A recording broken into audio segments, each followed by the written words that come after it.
ক্যালিফোর্নিয়ার মোজাবে মরুভূমিতে Edwards air force base. সোমবার অন্যান্য দিনের মতোই এখানে শুরু হয় নিয়মিত মহড়া, কিন্তু ওড়ার কিছুক্ষণের মধ্যেই ঘটে গেল এক ভয়াবহ বিপর্যয়।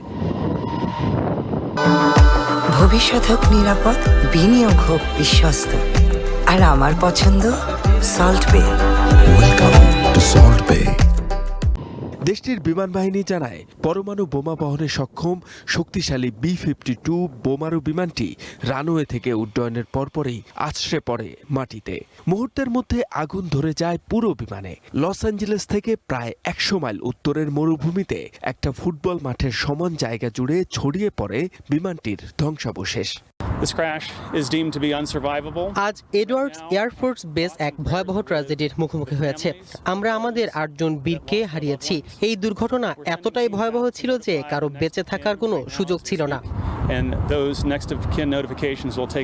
বোয়িং কোম্পানির তৈরি এই B-52 বিমানটিকে আমেরিকার কৌশলগত বোমারু বাহিনীর মূল ভিত্তি হিসেবে বিবেচনা করা হয়। এটি রাডার আধুনিকীকরণ কর্মসূচির অংশ হিসেবে একটি স্থানীয় পরীক্ষামূলক ফ্লাইটে অংশ নিয়েছিল। দুর্ঘটনার পরপরই জরুরি উদ্ধারকারী দল কাজ শুরু করে। গঠন করা হয়েছে বিশেষ তদন্ত কমিটিও।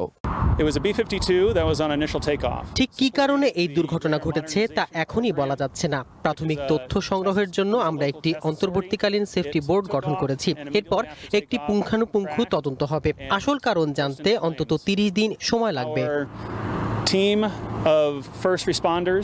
প্রায় 50,000 ফুট উঁচুতে উড়ে গিয়ে যে কোনো ভারী ও শক্তিশালী বোমা ফেলতে পারত এই দানবীয় বিমানটি।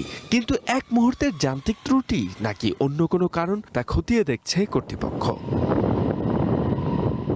এদিকে একই দিন রাশিয়ার সাইবেরিয়ায় ইরকুটস্ক অঞ্চলেও একটি দূরপাল্লার কৌশলগত বোমারু বিমান বিধ্বস্ত হয়েছে। নিয়মিত প্রশিক্ষণ ফ্লাইটের সময় Tu-22 M3 নামের বিমানটি বিধ্বস্ত হয়, তবে এতে কেউ হতাহত হননি।